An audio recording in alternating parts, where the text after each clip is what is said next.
Welcome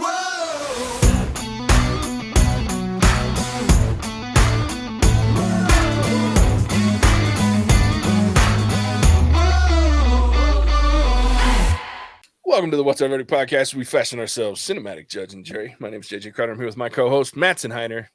I'll say, better read than dead. And Alec Burgess. Let's get it. We appreciate you tuning in. Go ahead, hit that follow, subscribe, like, bell notification button. Tell a friend about us.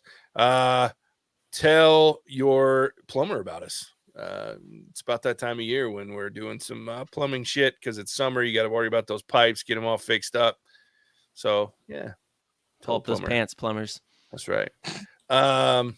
It'll always help us grow the podcast, and we appreciate that. With that, we are here today to review the movie Air. It was released on a day that my computer will not get to, April 5th, 2023. Having technical difficulties over here. You jinxed him, Mattson. He can't remember now. Dude, I'm telling you, broke me. It was written by Alex Convery. It was directed by Ben Affleck. Stars Matt Damon, Jason Bateman, Ben Affleck, Chris Messina, Julius Tenen, Chris Tucker, Marlon Wayans, Damian Delano Young, Jay Moore, and Viola Davis. Follows the story of shoe salesman Sonny Vaccaro and how he led Nike in its pursuit of the greatest athlete in the history of basketball, Michael Jordan. If you haven't seen this movie and you want to avoid spoilers, now's the time to pause the podcast, go check out the film, come back, pick up where you left off, because we are going to spoil the shit out of this thing. So with that said, let's dive into this movie. I loved it. I will talk about why here soon, I'm sure, but I had a great time watching this movie. This was a very good movie. This movie was awesome. Yeah. This movie, and I know, I can't remember, you were telling me or someone else I was reading that it's kind of gotten everyone really likes it, but it's got a little flack because they said it was whitewash or something like that, or where the story is being told didn't focus on like Michael Jordan or show him and such. But like The Last Dance, the 10-part documentary series, it only came out like 2 years ago, and there's been obviously so much on Michael Jordan. I mean, one of the, if not the greatest basketball player, inarguably the second or third best, whatever. That's a debate for people to talk about on social media endlessly. I like this movie because we have all those stories. We have those documentaries. We know what Jordan's done on the court. We know it. We know all of it. It's incredible how much we know of it. And it's been over 20 years. But this story is more of an obscure story that hasn't been told. And it's cool to see it be told in the eyes of the people that helped make it happen beyond just the story of Michael Jordan. I thought that way to tell it was ingenious, was interesting, and in a way that I didn't know as a fan. And it was a story that I never knew it needed to be told, and it was told to me, and I thoroughly enjoyed it. What about you, Alec? Oh, I had so much fun. I didn't know really anything about the story so much.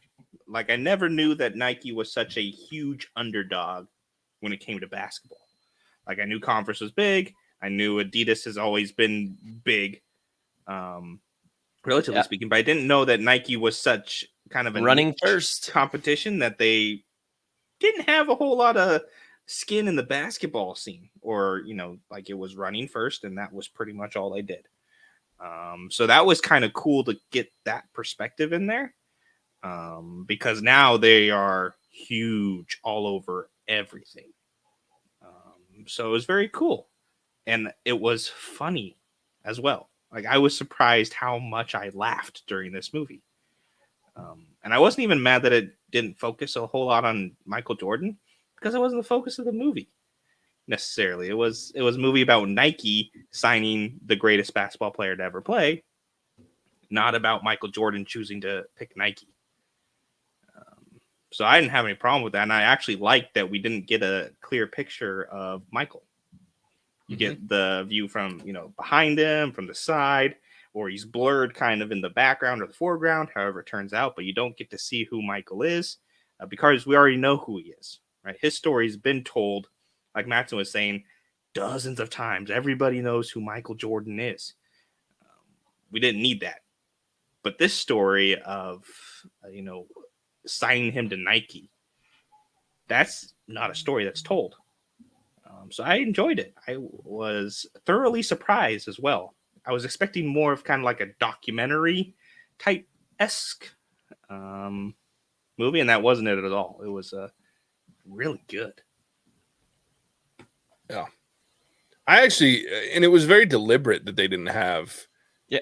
Michael Jordan. Like, it was a choice because they were like, kind of what you were talking about, Mattson. They everybody knows that story. That's not what we're telling here, and it'll be distracting. And I appreciated the choice not to show him. I mean, he was present. You got to see the back of his head and even hear his voice once or twice, but that's all you needed because the story, and and even I don't know if either of you read the article where Affleck was talking about meeting with Jordan about the film.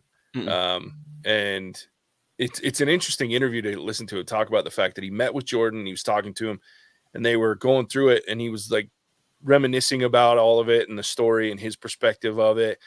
And then they were talking about his mom and who should play his mom, and he was like Viola Davis. Like, he came right out and said it needs to be Viola I did hear Davis. that, yeah. And Affleck's like, dude, I can't just it's not like I can just walk out and like, yeah, we're gonna cast Viola Davis. Like, that's not how that works. I mean, this woman is like top of her game. Like, everybody wants Viola Davis. But Jordan was like, no, it needs to be her. And it makes sense. I mean, especially after seeing the film and then like seeing video of Jordan's mom. Like, I was like, okay, I see it. I get why, that cool choice she was did there. it then. Oh, Props yeah. to her. Yeah, very cool. But yeah, I mean, I appreciated the fact, and I think for me, and this is going to go technical, I've talked in past, so especially when we talk about like, what's his name? Zack Snyder. Like, everybody loves Zack Snyder films. I know we're going to get Mattson going. But like I've said before, Zack Snyder's my problem with Zack Snyder is always that he focuses on moments instead of scenes, right? So like, here's this moment of Superman floating in the air or Batman beating the shit out of us, whatever it might be. This is a moment. And moments don't make movies. It's scenes that have moments. You know what I mean? So like, this movie is the epitome to me of the perfect setup of different. I left the film going, man, there's really not a lot to this movie. But when they actually do moments in this movie, are some of these scenes, like, just right off the top of my head, the first one I think about every time I think about this movie now is Jason Bateman and Matt Damon, after Damon has basically risked everything to go to Jordan's parents' house, right? And talk to them. And Bateman's like, dude, I have a daughter and I get to give her free shoes because of my job. And she thinks I'm a hero. I only get to meet with her one weekend and for 4 hours on the weekends for 4 hours. And that's it. But because I give her shoes, he goes, and you don't have that shit. And so you've just risked everything for me. Like, that moment, I was like, holy shit, that's a great scene in this movie. And it keeps you going when there's not really much else happening, because I was like, damn, that was so good. And there's a couple of those, right? There's the one between Sonny and Phil Knight where Sonny's laying into Phil about the fact that you're shitting on this company because you have this board that you're so worried about. This isn't how you built Nike. What the hell's going on? Again, I could go through and name dozens of them in this 2-hour movie. Or my favorite, I should have texted you after the running scene when he starts just trying. He's like, stop, no. I was sitting there, I like raised my hands, like, that would be me. I was like, this is bullshit. I'm done. Yeah, but I mean, those are the things that, as I left this movie, I was like, damn, these are some great. This is a film full of great scenes. That the story isn't this fluid from start to finish. It's a lot of chunky storytelling, but the way that the scenes are so impactful and really get you in, at least for me, got me involved and bought into every one of these characters. I mean, even Marlon Wayans' character, that George Raveling, like, he's only in it for like 3 seconds, but I'm like, damn, that's a great scene too. Like, you get this story of every actor killed it. Every scene. And the other person I really like, that the agent David Falk, that whatever the actor's name of that scene where the whole reason this movie's rated R because of all the F-bombs they dropped, and when he calls him when he had gone to Jordan's house and talked to his mom. That may have been my favorite scene in the movie. He's just like laying into him, and he's talking about his therapist and all this stuff, and like he has no friends and all. I was like, man, that was so well done. And I think you said it best for me, Jay. Like I walked away from this movie. I was like, you know, is this the most epic movie I've ever seen? Like the subject matter is at times pretty like, wow, like big bets, huge risks, but it's not like a superhero movie or like Thanos versus the Avengers. Like if they don't take him out, like the universe is screwed. But I was emotionally invested. I was taken along on a journey, and I left leaving like, what didn't I like about this movie? Even the music complemented scenes perfectly. And it was like, I think you said it best. It was just woven together so well because not everything was perfectly connected, nor could be. But I left thinking like, man, they hit on every aspect. Every actor just dominated the lines, and the writing was exceptional. Mm-hmm. Well, and I think it's very telling too. Like you said, like I was emotionally invested. I know this fucker signs with Nike. I Yeah. know this, but I'm still sitting there stressing out. Like I'm like, dude, this is your pitch. Like this is what you're doing. How the fuck's he gonna? You didn't get him a Mercedes. The fuck? How's he gonna? But I know he signs, but I'm still stressed out. Like that's how Did you know it's good. I didn't look this up yet. I need to. Did Phil Knight say that when he must have? He must have just. Yeah. What the hell was that? And then the video, like, and that's where I was like, oh, I'm invested. And you still knew he was gonna sign, but you're like, like, Yeah, no, you it's fucked they're. this up. You got one shot. You dicked it up, dude. I can't believe he came in and probably said that. You're like, Phil, like, you're so smart, but so stupid. Yeah. He obviously is not a well, and I think that's true. You like if you've ever seen interviews with Phil Knight, he's Yeah. not a social creature. Like, dude, he's awkward. Straight up. Fair.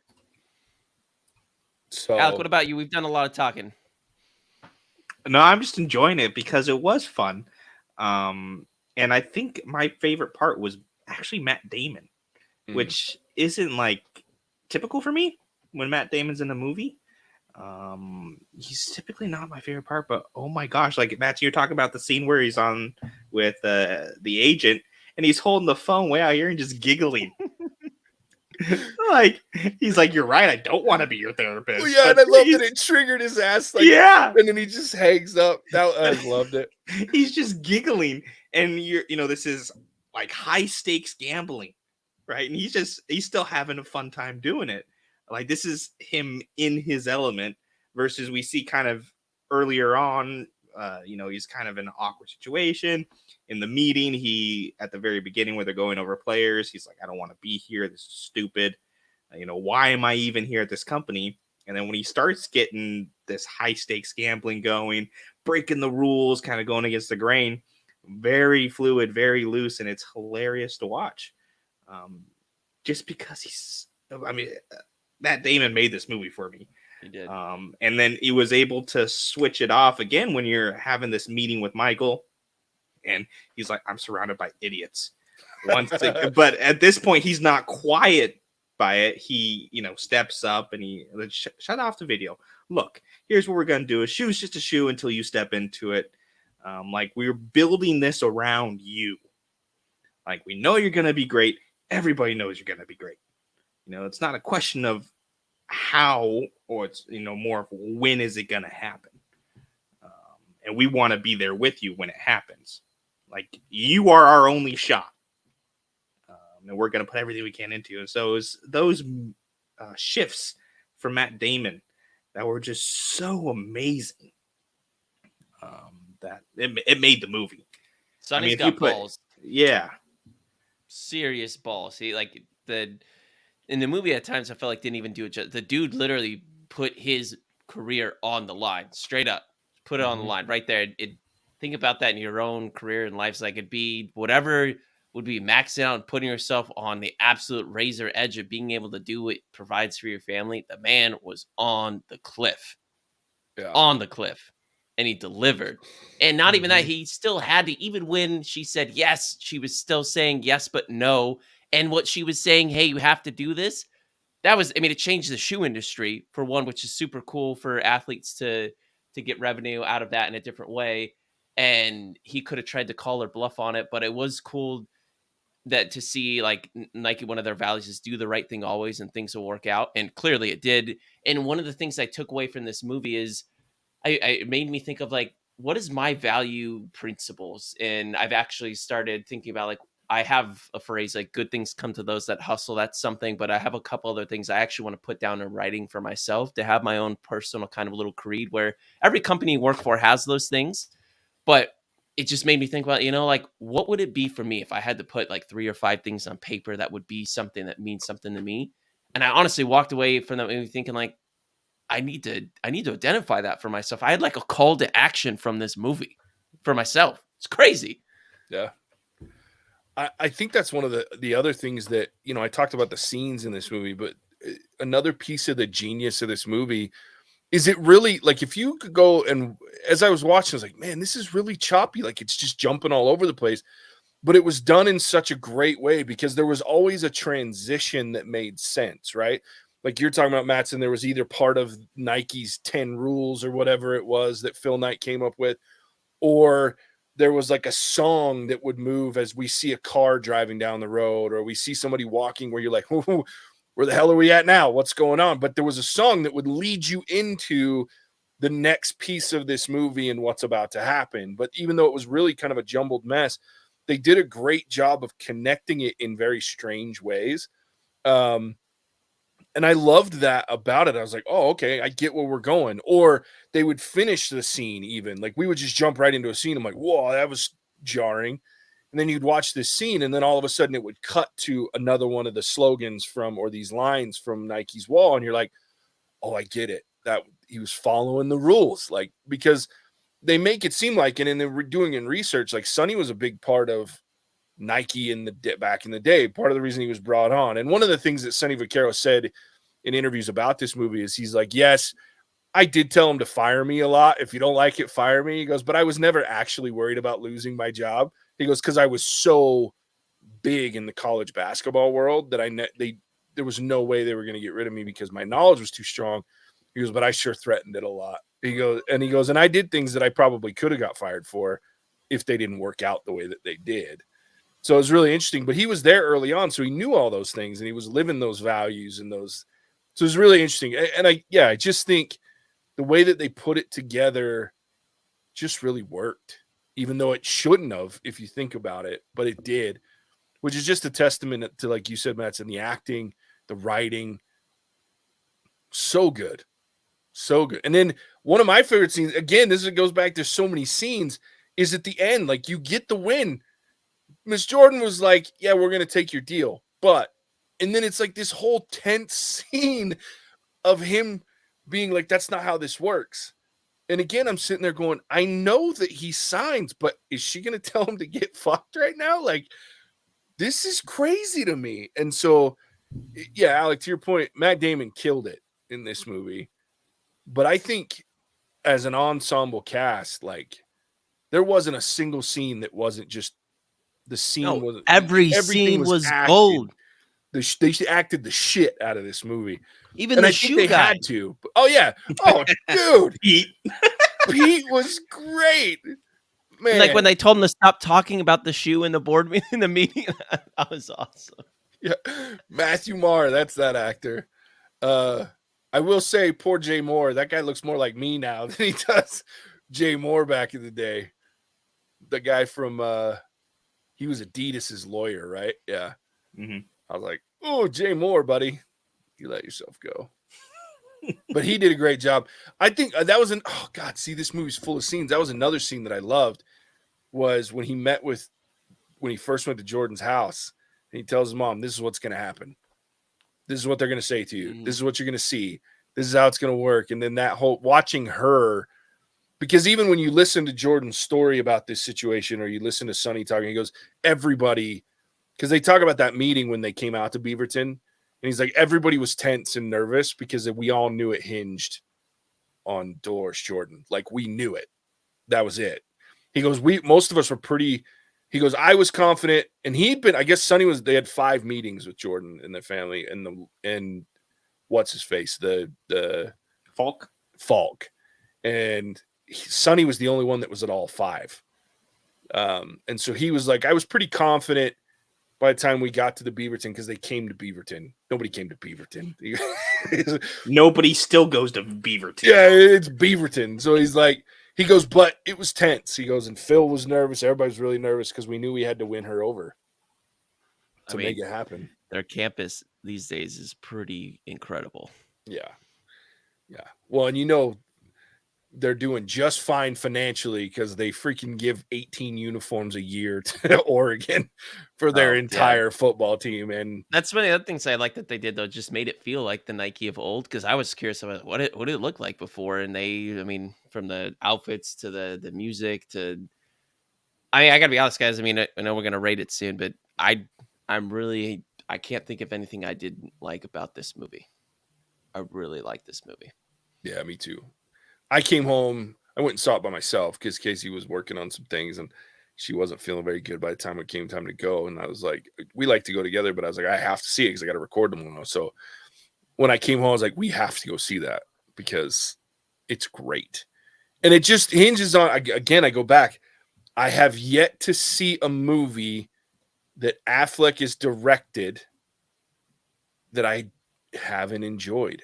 Even Argo, which is probably the one that is my least favorite of his directed films. I enjoyed that one too, but this one might be the best film he's directed. Might be.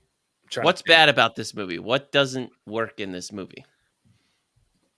I don't have anything. I don't have anything because I've been trying to think about it because we all know I love to shit on films, but I haven't. I've been trying to think about it, and I don't have anything. I just don't. The more I think about it, I'm even getting excited just talking about the different scenes and the different. And we knew the ending, and it was still so good. Yeah, we know this story, but I think it goes back to, you could tell that and I want to say this too, you could tell that these actors were having a good time in this film. Like, you watch the interactions, and even in the heavier moments, like I go back to that Jason Bateman and Matt Damon scene.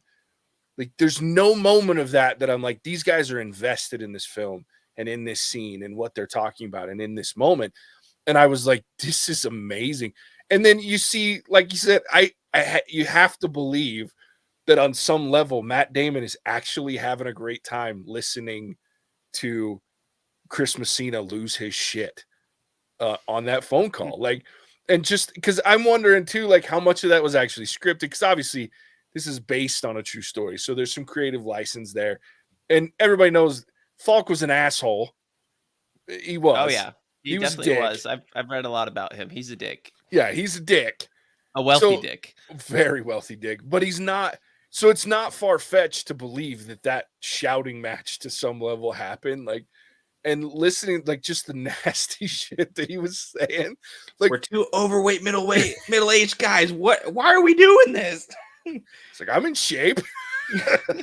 I'm gonna nibble on your nuts. Yeah, that was, just so you know, dude. There was like two other people in the theater, and I was laughing so hard. I'm gonna eat your nuts. Nibble on you. I'm gonna chew. No, I think he said it like 6 times. I'm gonna nibble on your nuts. I'm gonna eat your balls. No, they killed that scene. They chew on your nuts. They chew on your nuts. Because, like, Alec, I think Alec's the one that said he didn't expect this movie to be funny. I did not think. I mean, like any movie, I thought they were gonna throw in like one or two, like, oh, you're trying to, like, get me to laugh a little bit. But this movie was naturally funny at times. Oh. Just, you think about it, unexpectedly difficult to do for a subject matter as what we were presented. Yeah. Yeah. The only problem that I had, and I put problem in air quotes because I'm pretty sure this is what actually happened, was you have rule breaker Sonny, right, who up to the entire movie plays by his own goddamn rules. Yeah. Up to the point of just saying, yeah, we'll pay your fines if you wear our shoes, right? $5,000 a game. That's a sizable chunk of change. Like, that's more than I think over the course of the season that they ended up paying for Michael to come on to Nike anyways. Then he balks at this percentage. And I'm pretty sure that's actually what haped. But for me, you talk about the shoe percentage? Yeah. Mm-hmm. Like, no, I 100%. He absolutely would have. That was a huge decision, right? Shift in the whole business model of shoe making to athletes. So no, I'm sure that happened. Oh yeah, so that's why I put it in air quotes because like Yeah. I know they're staying true here, but that was the thing. It's like you painted him as this kind of devil may care. When he knows something, he knows something. He has done everything, including break all of the written and unwritten rules for the NBA to get Jordan to this point, and then he's ready to throw up the deal at this. So Like I it takes can him going to Phil Knight and Phil Knight being, oh fuck it, let's do it.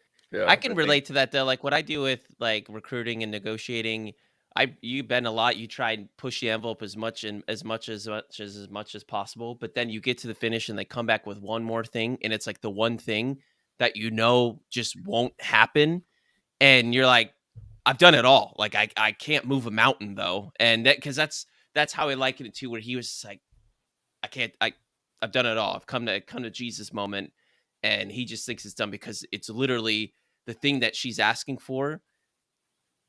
It changes the precedence of the future. So I can relate to that, knowing that at that point, like he'd done it all, and there's not anything more to give. Um, so I was okay with it. I get what you're saying, and I think it would have bothered me more the thought of that. One, because I'm sure it happened too, but I think again it goes back to Damon, because the fear that he had on his face when she brought that up, like that's one of those moments he hadn't. The best part about that is he hadn't shown a level of fear other than waiting to hear from her. He hadn't shown any fear in anything that he was doing. Like he was damn near obstinate in most of the situations where he's like, this is what we need to do. $250,000. I don't give a shit. He's worth every penny. Here's what I see. And on top of that, to your point, Alec, he inspires guys, because it was actually Bateman's character that said, what if we paid the fines to make it more red? He inspires these guys to do things outside the box because of how obstinate he is about doing it. So in that moment when she says, we want a percentage, and you just see him shit himself because he's like, I have this, I won. There's no fucking way they're going to agree to this. And so I'm with you. Like but I think that's the reason that I didn't balk at that, was because I was like, oh, look at the fear on that man's face. So again, it goes back to his acting. Just I think it's fucking because he carried also it. knew he already pushed Phil Knight to the brink of Yeah. everything. I mean, Phil's all the having budget, panic attacks on his paying couch. paying for the fines and everything is like, I can't go one more time. Like I can't cry wolf one more time, kind of thing. And that's the way I equate it to. And so, Yeah. I don't No, I'm know. with I you. mean, that's where you So need your leader to come in and say, F it. I will say that one other thing about that I didn't know about this story is I didn't know how involved Sonny Vaccaro was in the Oh, the student NCAA? in the Oh, yeah, you didn't know NCAA that? Yeah, lawsuit. I had he was no idea. key in that. And I think, like, for me, that really, because I almost left the film, like I was walking out as the little credit things were rolling or whatever, and they talked about that. I was like, oh shit, because I didn't know that. And then I was like, that really even inspired me more about this dude, because that's one of those things where,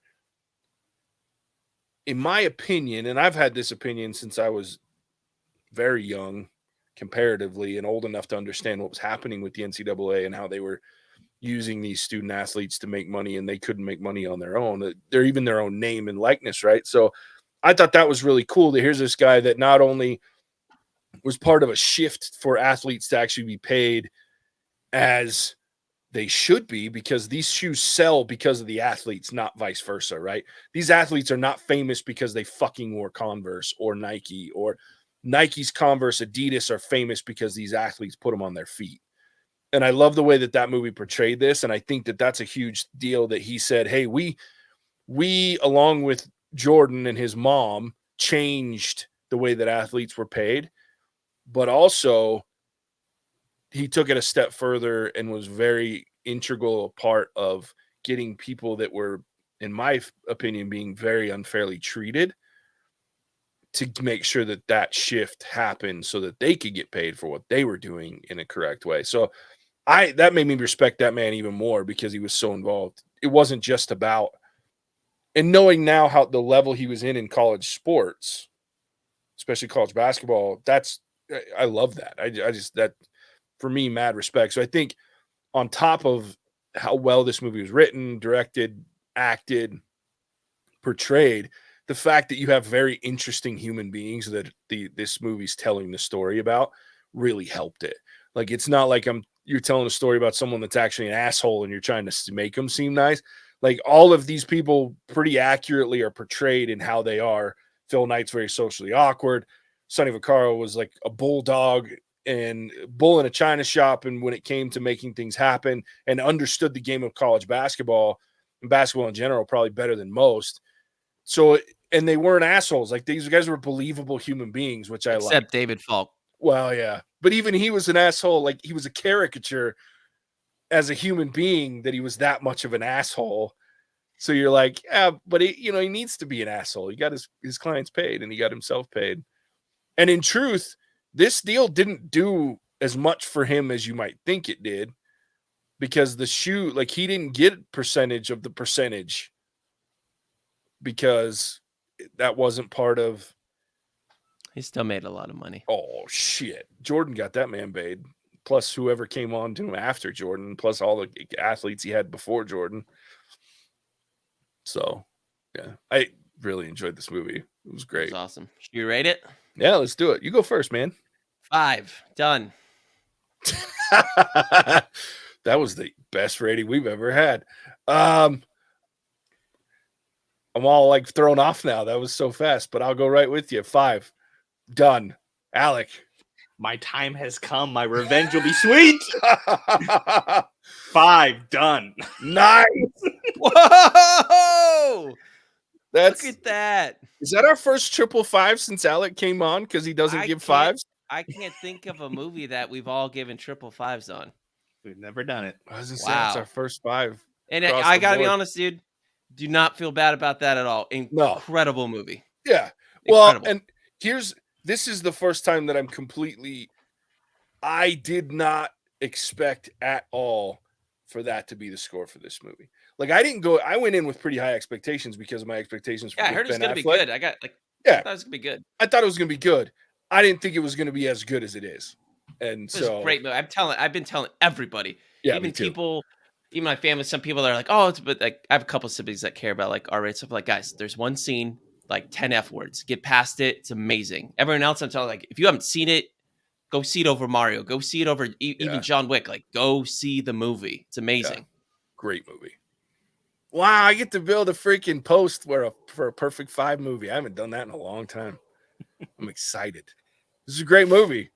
Oh, it's amazing. If people that listen to us, honestly, if you don't listen, you don't care about what we have to say, you hate my opinions, this is a great movie. Yeah. See the movie.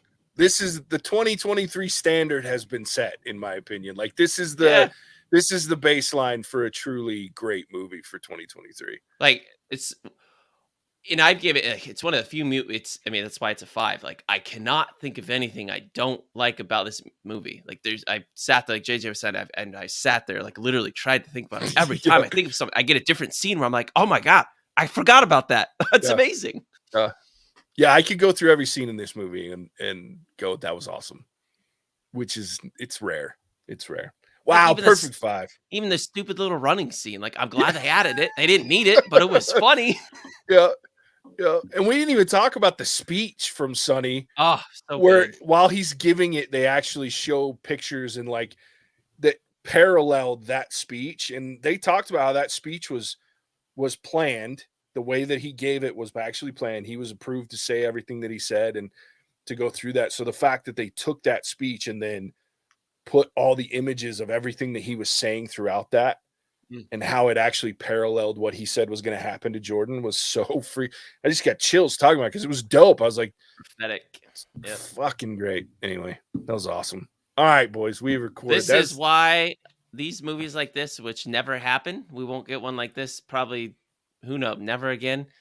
That's why you do this, because you find a diamond in the rough, man. Matt Damon, but Ben Affleck for directing, dude, direct another movie because I'm coming to watch it. He's got a couple that should be coming. One called Keeper of the Lost Cities and another called Witness for the Prosecution. They're both in development. Yeah, so I'm excited. He's got me as a fan. Can't deny it. Yep, I like him as a director. All right, Alec, it's your time to shine again, my friend. Tell everybody where they can find us when they're not listening to us. Happy to. Thank you for tuning in to our review of Air. This was an impressive movie. The ultimate Mattson movie. Sports, sports history, and National Socialists all made an appearance. And those really are the only criteria for a Mattson movie. It really is amazing. Though at times it would seem like it wouldn't work out, it really just does. Absolutely incredible. Did our verdict match up with yours? Let us know in the comments as it helps us grow the channel. And if you're feeling exceptionally wonderful, you can even subscribe to us on YouTube. We are closing into 200 subscribers, which is not a lot, but it is exciting for a small channel like ourselves. In addition to that, you can find our full-length episodes wherever podcasts are found. I recommend checking out the very first What's Our Verdict episode, Ford versus Ferrari. Excellent movie, excellent recording.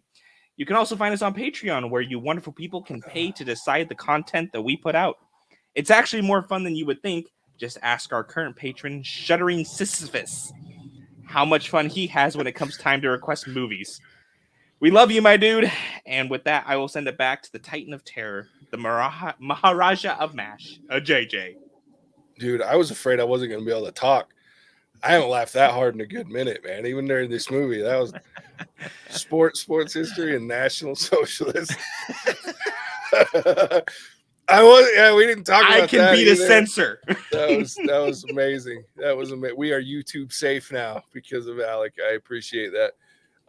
And speaking of Shuddering Sisyphus, since we're recording, we do know our next quarterly required movie. Not at all what I was expecting, but we'll announce it here. So these are the things that this is the kind of thing you can make us watch. Previously we've done Pink Flamingos and Tucker and Dale versus Evil. See there, right there. I remembered names up until we get to one of my favorites. What are we watching? We are watching The King of Kong, A Fistful of Quarters. It's not King Kong like you think, Mattson. Nope. It's Donkey Kong. It's a video game. Billy Mitchell Donkey Kong score. So it's a movie about a dude that crushed Donkey Kong score. So yeah, that's what we're doing for a quarterly movie. I'm actually pretty excited. Thanks, Charles, as always. So yeah, there it is. This is a fun recording. I mean, it's been a fun day of recording. We recorded a lot today. So with that and that lovely dumbfounded look that Mattson has on his face right now, we appreciate you tuning in, and we'll catch you on the next one. I'm confused, Charles. This is gonna be fun. Bye. Hasta la vista, baby. And the magic out. Oh my God.